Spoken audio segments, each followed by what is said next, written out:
ये चौथा जो क्वेश्चन है आपको कह रहा 5 कूलम वाले एक वैद्युत आवेश को एक वैद्युत क्षेत्र में एक बिंदु से दूसरे बिंदु तक ले जाने में इतना जूल कार्य करना पड़ता है। ठीक है, तो आवेश का मान कितना दिया हुआ है? 5 कूलम है ना।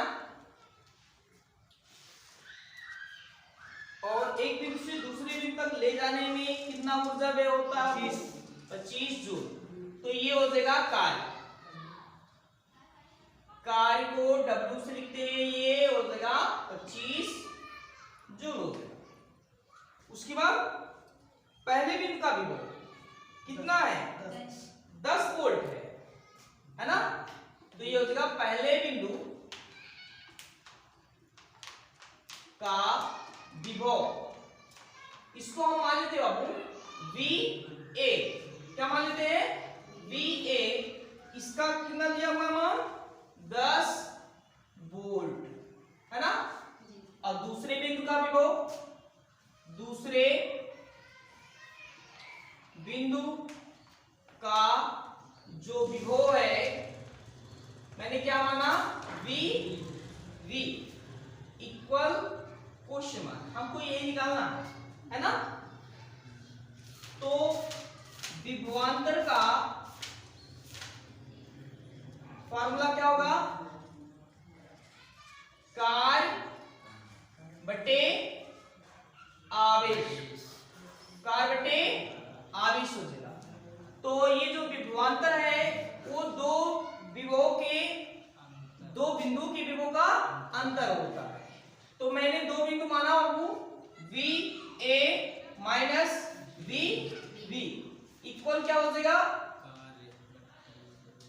या तो आप इसको भी मान सकते हो, कोई दिक्कत नहीं है। चलिए हम पहले इसको हम लिख लेते हैं V माइनस VA और इसका मान कार्य का मान दिया हुआ बाबू कितना? 25 और आवेश का मान क्या? 5 है ना। और VA का मान कितना दिया हुआ है? तो ये हो जाएगा V माइनस और VA का मान कितना? 10।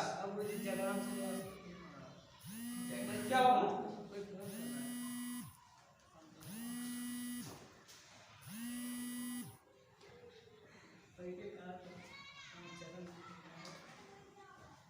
चलिए, तो ये हो जाएगा VA का मान कितना बाबू? 10 और ये हो जाएगा, इसको हम काट दें तो ये हो जाएगा 5। उसको उधर ले चलते हैं तो ये हो जाएगा B इक्वल हो जाएगा माइनस को उधर ले चले 5 प्लस 10 और ये हो जाएगा B इक्वल हो जाएगा 15 वोल्ट। तो दूसरे बिंदु का जो विभव होगा वो कितना हो जाएगा? 15 वोल्ट। ठीक है, इसको लिखो।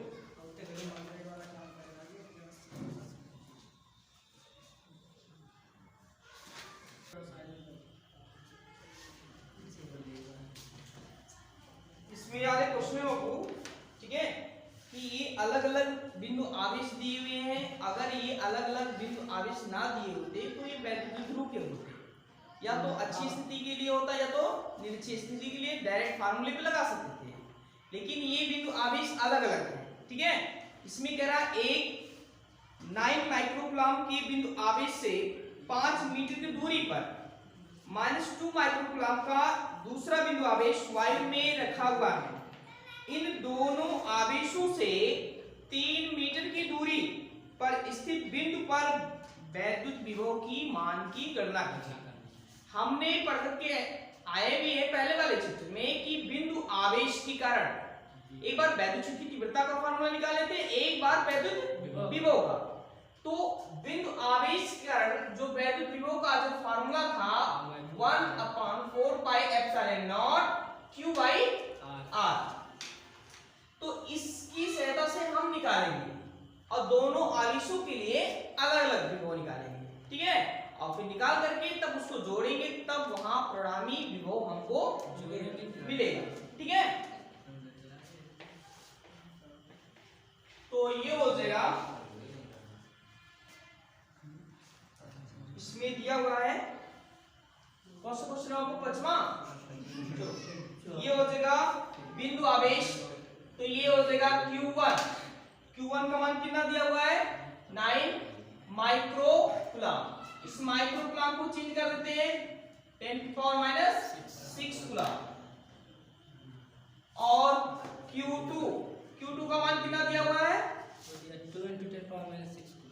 -2 माइक्रोकूलम टू मल्टीप्लाई 10⁻⁶ कूलम, है ना। फिर आगे क्या दिया हुआ है, बिंदु आवेश से 5 मीटर की दूरी पर है। इसका मतलब दोनों आवेशों के बीच की दूरी कितनी है 5 मीटर है। तो यहां लिख भी दे रहे हैं दोनों आवेशों के मध्य दूरी कितना आपको 5 मीटर, है ना। इसका मतलब जो हम वैद्युत जब मान करके सवाल लगाते थे तो इनके बीच की दूरी हम कितना मानते थे 2L। इसका मतलब ये 2L है। कितना है 2L लिख दें, चलो। और उसके बाद तेरा 3 मीटर की दूरी पर हमको निकालना है, ठीक है। तो आवेशों से, दोनों आवेशों से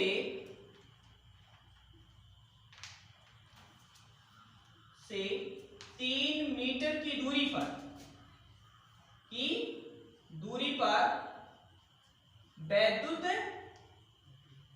विभव ये हमको निकालना है ना। तो सबसे पहले हम इसके लिए बिंदु आवेश के लिए एक बार निकालेंगे विभव, एक बार इस बिंदु आवेश के लिए निकालेंगे, और दोनों को हम सॉल्व करेंगे तब वहां परिणामी विभव निकलेगा, है ना। तो पहले हम किसके लिए निकालते हैं Q1। तो Q1 के कारण उत्पन्न वैद्युत विभव, जरा मुझे बताएंगे इसका फार्मूला क्या हो जाएगा। V1 बराबर क्या हो जाएगा 1/4 pi epsilon not Q by R, है ना। तो ये जो 3 मीटर की दूरी पर जो निकालना है वो R का मान है कि कितना मीटर हो जाएगा 3 मीटर, है ना। तो इसका मान जरा बताइए 1/4 पाई एप्सिलॉन नॉट का मान कितना होगा 9 मल्टीप्लाई 10⁻⁹। और Q का मान कितना Q1 है ना। तो ये हो जाएगा 9 10⁻⁻⁶। और R का मान कितना होगा 3 मीटर, है ना। चलो इसको करना हो जाएगा। और 9 3 27 और गुणे 10 पर घात कितना होगा ये 9 में से आप 6 घटाएंगे। तो ये विभव का मात्रा क्या हो जाएगा वोल्ट। पहले बिंदु आवेश के लिए मैंने निकाला, अब दूसरे के लिए निकालेंगे। तो ये हो जाएगा Q2 के कारण, है ना, उत्पन्न विभव। इसको हम क्या मान लेते हैं बाबू V2। और V2 का मान क्या हो जाएगा, चलो रखें। तो ये हो जाएगा 1/4 pi epsilon not Q by R। इसको Q2 मान, इसका मान बताइए 9 मल्टीप्लाई 10⁻⁹। Q2 का मान 2 × 10⁻⁶। हाँ 2 मल्टीप्लाई 10⁻⁶। और यहाँ R का मान कितना 3। दोनों के लिए समान दूरी है ना।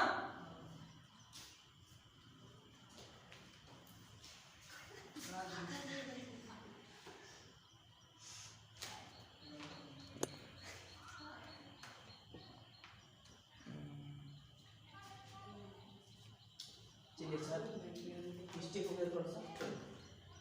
अब हम क्या करते हैं बाबू, इसको काट दे तो कितना आ जाएगा, और इसका हम गुणा कर दे 3 × 6 हो जाएगा और 10 की पावर 3 वोल्ट, है ना। अब इन दोनों का परिणामी विभव निकालना है, V1 प्लस V2, है ना। तो ये हो जाएगा परिणामी